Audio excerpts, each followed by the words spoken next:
Ibinida ni Pangulong Benigno Aquino III ang nagawa ng kanyang administrasyon sa loob ng 4 na taon. Ito ay sa harap ng kanyang mga miyembro ng gabinete, mga kaalyado sa Kongreso at iba pang civil society at business groups. Inilatag din ng Pangulo ang mga isyu na kinakaharap sa kasalukuyan ng bansa at kasunod nito ang mga solusyon para sa mga ito. Si Phoebe de la Cruz para sa detalye. Sa halos 30 minutong talumpati, nagmistulang State of the Nation Address ang talumpati ni Pangulong Benigno Aquino III sa naganap na agenda-setting dialogue sa Malacanang kanina. Sa harap ng kanyang gabinete, miyembro ng Kongreso at ibang civil society at business groups na kaalyado ng administrasyon, ibinida ng Pangulo ang mga nagawa ng kanyang 4 na taong panunungkulan. Kabilang dito ang mga infrastructure sa road projects, pagtatapos ng mga backlog o kakulangan sa mga textbooks at silid-aralan at ang mahigit sa 4 na milyong pamilya na nakinabang sa Pantawid Pamilya Pilipino Program o 4Ps ng pamahalaan. Ang mga tagumpay pong ito, kinaya natin. Bakit hindi kinaya ng iba?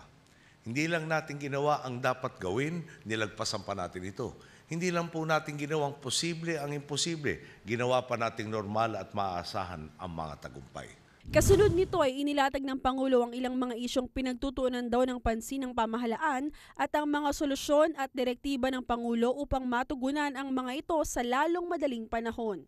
Una dito ay ang issue ng power crisis kung saan hiniling niya sa Senado at House of Representatives na ipasa ang isang joint resolution sa ilalim ng IPIRA Law upang bigyan siya ng kapangyarihan upang makontra umano upang mapigilan ang pagkakaroon ng brownout. Ang katwiran po natin, sakaling nga magkaroon ang pagkukulang sa kuryente, maganda ng tiyak na may pagkukunan tayo nito.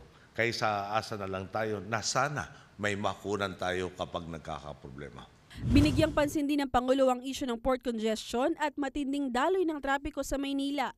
Mas paiigtingin daw ang pakikipag-ugnayan ng mga LGUs at pamahalaan kung saan masisiguraduhing papaigtingin ang decongestion sa pamamagitan ng pagpapataw nang hindi bababa sa 5,000 piso kada araw na sisimulan sa October 1 sa mga kargamentong nakatenga lang sa mga pantalan.